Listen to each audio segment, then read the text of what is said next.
আম্মা জান আয়েশা বলতেন, ইয়া রাসূলুল্লাহ কদ গুফিরা লাকা মা তাকদ্দামা মিন যামবিকা ওয়া মা তাআখার। আপনার তো এমনিই গুনাহ নাই, কিন্তু আল্লাহ ঘোষণা দিয়েছে আপনার আগের পরের সব গুনাহ মাফ। তা আপনার কোনো গুনাহই নাই, আপনি এত কষ্ট কেন করেন?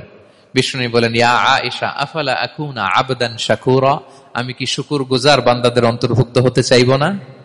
আমি কি আল্লাহর শুকরগুজার বান্দা হতে চাইবো না? আল্লাহ আমাকে ক্ষমা করেছেন ঠিকই, কিন্তু আমার তো কিছু দায়িত্ব আছে। আমি কি নিজেকে সর্বোচ্চ ভাবে আল্লাহর কাছে পেশ করব না? সারা রাত দাঁড়িয়ে বিষ্ণু ইসলাম এরকম কিয়ামুল লাইল করতেন। তাহলে আল্লাহ তাআলার প্রিয় হওয়ার প্রফিটিক যে সাজেশন, এর একটা হচ্ছে কোরআন তেলাওয়াত করা, 2 নাম্বার হচ্ছে তাহাজ্জুদের সালাত আদায় করা। আপনারা পড়েন তো নাকি? পড়বেন প্রিয় ভাইরা। যদি নিজের সম্মানকে আল্লাহর কাছে উচ্চে তুলে ধরতে চান, যদি বিষ্ণু ইসলামের সুপারিশ চান, যদি আল্লাহ তাআলার প্রিয় ভাজন হতে চান, তাহলে তাহাজ্জুদ ইজ কম্পালসরি।